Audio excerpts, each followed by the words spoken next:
নিউজৰ নৰ্থ ইষ্টৰ আজিৰ এই বিশেষ প্ৰতিবেদনলৈ আপোনাক স্বাগতম। আপুনি চাই আছে দেশৰ এটা অগ্ৰণী নিৰ্ভীক নিৰপেক্ষ চেনেল নিউজৰ নৰ্থ ইষ্ট। আজি আপোনাক অতি দুখেৰে এই খবৰ দিবলগীয়া হৈছে যে নীতিহীন সাংবাদিকতা আৰু তোষামোদকাৰী সাংবাদিকতাৰ বাবেহে। কাৰণ এই নীতিহীন সাংবাদিকতা আৰু তোষামোদকাৰী সাংবাদিকতাৰ বাবে আজি চুবুৰীয়া ৰাষ্ট্ৰ নেপালত ভাৰতীয় সাংবাদিকক ৰাজপথৰ মাজত পিঠিত কৌকিল সোধাইছে। নিজৰ চৰিত্ৰৰ বাবে নেপালত সাংবাদিকতা কৰিবলৈ গৈ পিটন খালে ভাৰতৰ নেশ্যনেল মিডিয়াৰ সাংবাদিকে। প্ৰতিবাদকাৰীয়ে বিভিন্ন অশ্লীল শব্দৰে গালিগালাজ কৰিছে ভাৰতৰ সাংবাদিকক। মাথো এটা বা দুটা ভাৰতীয় চেনেলকেই নহয়, ভাৰতৰ আটাইকেইটা নেশ্যনেল মিডিয়াৰ সাংবাদিকক চূড়ান্তভাৱে অপদস্থ কৰিলে নেপালৰ প্ৰতিবাদকাৰীয়ে। প্ৰথমে এই দৃশ্য চাওক। ৰিপাব্লিক ভাৰতৰ এই অৱস্থা। 13 ছেকেণ্ডত 2 থাপ্পৰ।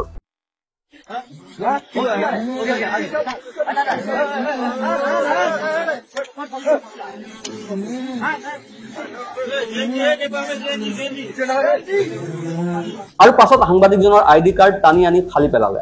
আৰু নাজানো 13 ছেকেণ্ডৰ পাছত সেই সাংবাদিকজনৰ কি অৱস্থা হ'ল। এতিয়া আন এটা ভিডিঅ'লৈ মন কৰক। TV9 ভাৰতবৰ্ষ, যি সদায় যুদ্ধৰ খবৰবিলাকে সম্প্ৰচাৰ কৰে। ভাৰতৰ কথা খুব কমেইহে কয় আৰু যুদ্ধৰ খবৰবিলাক ইচ্ছামতে সম্প্ৰচাৰ কৰে। এতিয়া চাওক, TV9 ভাৰতবৰ্ষৰ সাংবাদিকে প্ৰতিবাদকাৰীৰ দৃশ্য শ্বুট কৰি আছিল। আৰু তেতিয়াই জেএনজিৰ প্ৰতিবাদকাৰীসকল আহিল আৰু ক'লে, ঐ মিডিয়া বন্ধ কৰ, তহঁত গুদি মিডিয়া।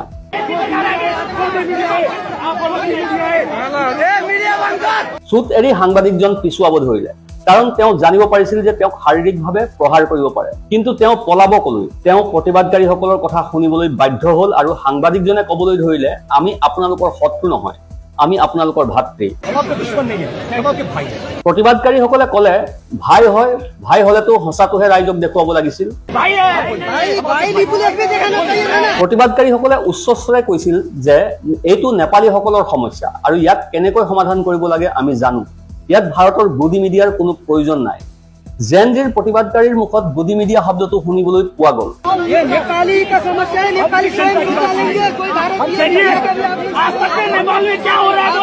প্ৰতিবাদকাৰীসকলৰ মাজৰ পৰা এজন ওলাই আহি স্পষ্টকৈ বুজাই দিলে যে জেএনজিৰ এই আন্দোলন ছচিয়েল মিডিয়া বন্ধ কৰাক লৈ হোৱা নাই।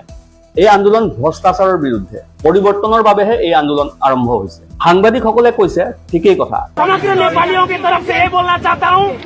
कि ये सोशल मीडिया बंद हुआ इसीलिए आंदोलन नहीं हुआ है। नेपाल में करप्शन है, सरकार के प्रति नेपाली जनता का वितृष्णा है, इसीलिए आंदोलन है। পুনৰ আন্দোলনকাৰী এজন যুৱকে কৈছে, আজিলৈকে ভাৰতৰ আগশাৰীৰ নিউজ চেনেলসমূহে নেপালৰ আটাইতকৈ ভ্ৰষ্টাচাৰী নেতাসকলৰ ইণ্টাৰভিউহে কৰি আহিছে। সাংবাদিকজনে কৈছিল, মই এনেকুৱা কৰা নাই। मैंने भी कल आज तक में देखा था उपेंद्र यादव का इंटरव्यू ले रहे हो लोग, उससे भ्रष्ट नेता कोई नहीं है देश में। आप लोग ऐसे पुराने नेताओं का इंटरव्यू नहीं, अभी नए लोगों का तो है, किसी नेता का इंटरव्यू मैं कल आज तक में देखा, मैं दिखा देता हूँ। পুনৰ প্ৰতিবাদকাৰীসকলৰ মাজৰ পৰা এজনে কৈছিল, মই দেখুৱাম নেকি? কালি মই নিজেই আজ তকত দেখিছো। প্ৰতিবাদকাৰীসকলে চিধাকৈ কৈছে যে আমাক গুদি মিডিয়াৰ কোনো সহায় নালাগে, আমাৰ সমস্যা আমি নিজে সমাধান কৰিম। আৰু ইয়াৰ পাছতে সাংবাদিকজনে ফাইট ফৰ নেশ্যন বুলি কৈ আঁতৰি যায়।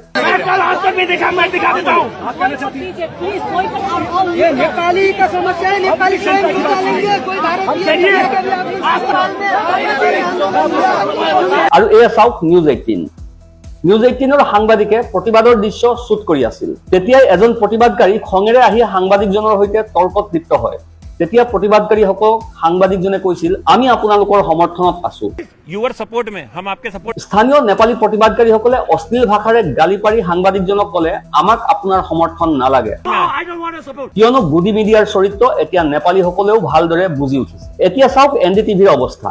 NDTVৰ সাংবাদিকজনে বাতৰি সম্প্ৰচাৰ কৰি সকলোকে দেখুৱাইছিল যে নেপালত জেএনজিৰ প্ৰতিবাদকাৰীসকলে শ্লোগান দিছে, আমাক অলিৰ দৰে নহয় মোদীৰ দৰেহে প্ৰধানমন্ত্ৰী লাগে। আৰু চাওক, এই সাংবাদিকজনে এটা স্থানৰ প্ৰতিবাদৰ দৃশ্য শ্বুট কৰি থাকোতে প্ৰতিবাদকাৰীসকলে একেৰাহে থাল বজাই অসুবিধাৰ সৃষ্টি কৰিছে। প্ৰতিবাদকাৰীসকলে ক'ব বিচাৰিছে যে আপুনি ইমানতেই বন্ধ কৰক আৰু বন্ধ কৰক আপোনাৰ কেমেৰা।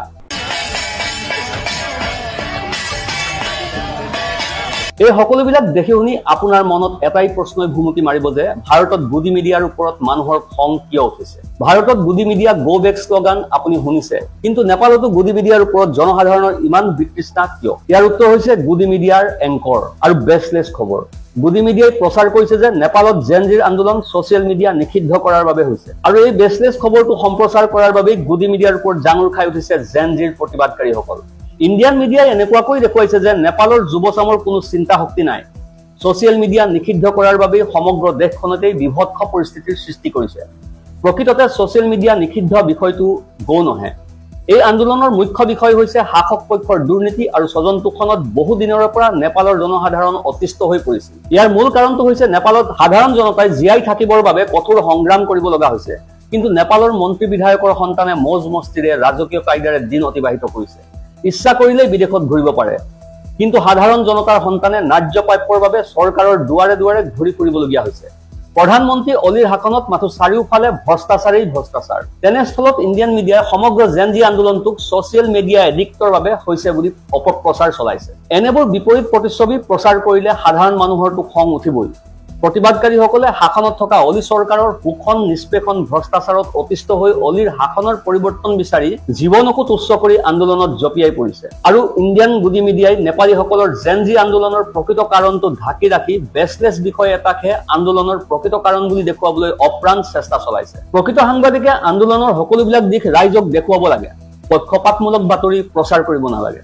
এই আন্দোলনটোৰ মূল কাৰণটো ঢাকি ৰখাটো এক মহাপাপ আৰু বিশ্বাসঘাতকতা। আমি কেতিয়াও কোনো হিংসাৰ পক্ষপাতিত্ব সমৰ্থন কৰাও নাছিলো, বৰ্তমানো কৰা নাই আৰু ভৱিষ্যতেও নকৰো। কিন্তু ৰিপৰ্টিং পক্ষপাতিত্ব হ'ব নালাগে। সাংবাদিকে সকলোবিলাক সমভাৱে প্ৰচাৰ কৰিব লাগে।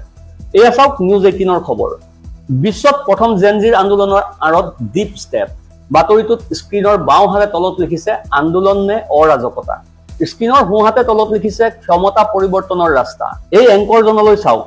নিজৰ শ্ব'তে তেওঁ কৈছে যে এই বিক্ষোভ প্ৰদৰ্শন ভাৰতৰ বৈষয়িক উদয়ৰ সময়ত আৰু ভূ ৰাজনৈতিক বিষয়ক কেন্দ্ৰ কৰি গঢ়ি তোলা হৈছে। এনেবোৰ এংকৰৰ হাতত পৰি ভ্ৰষ্টাচাৰৰ বিৰুদ্ধে আৰম্ভ হোৱা আন্দোলনটো এছামৰ পাকচক্ৰত পৰি অভিসন্ধিত পৰিণত হোৱাৰ উপক্ৰম হৈছে। আৰু এই শ্ব'টোতে প্ৰধানমন্ত্ৰী মোদীক বিশ্বগুৰু সজাবলৈ অপ্ৰাণ চেষ্টা চলোৱা হৈছে। এইজনা সাংবাদিকটো মহানতকৈও মহান। তেওঁতো সকলো কথাতে ষড়যন্ত্ৰই দেখা পায়। চাওক তেওঁৰ চেনেলত তেওঁ কি লিখিছে। নেপালত বিক্ষোভ প্ৰদৰ্শন, ষড়যন্ত্ৰকাৰীৰ সংযোগ। ৰীলৰ বাবেহে জেনজি আন্দোলন কৰা বুলি একাংশ গুডি মিডিয়াই প্ৰচাৰ চলাইছে। প্ৰকৃত ভ্ৰষ্টাচাৰৰ কাহিনী ঢাকি এই গুডি মিডিয়াই নেপালৰ যুৱচামক ছচিয়েল মিডিয়াৰ ৰীল এডিক্টেড হিচাপেহে পৰিচয় কৰি দিবলৈ উঠি পৰি লাগিছে। ইপিনে আজতক চেনেলে বিষয়টো এনেকৈ প্ৰচাৰ কৰিছে যে নেপালৰ যুৱচামে কম শুৱে আৰু বেছিভাগ সময় মোবাইলৰ লগতে ব্যস্ত থাকে। মুঠতে ইণ্ডিয়ান মিডিয়াই নেপালৰ জেনজি আন্দোলনটোক কেতবোৰ ভুৱা খবৰ আৰু মনোগ্ৰাহী কাহিনী সজাই প্ৰচাৰ কৰি নিজৰ প্ৰকৃত তোষামোদকাৰী স্বৰূপটো উদঙাই দেখুৱালে। আৰু শেষত আমি এটাই উত্তৰ পাইছো যে আমাৰ সাংবাদিকে তোষামোদৰ বশৱৰ্তী হৈ নেপালৰ জেনজি আন্দোলনৰ বেচলেছ খবৰ প্ৰচাৰ কৰি নেপালৰ ভ্ৰষ্টাচাৰী শাসকৰ ইচাৰাত চলাৰ বাবেই ৰাজপথত পিটন খাবলগীয়াত পৰিছে। কাৰণ আৰ্জিলে ফল ভুগিবলগীয়া হয়। Bureau report, news 1 north east.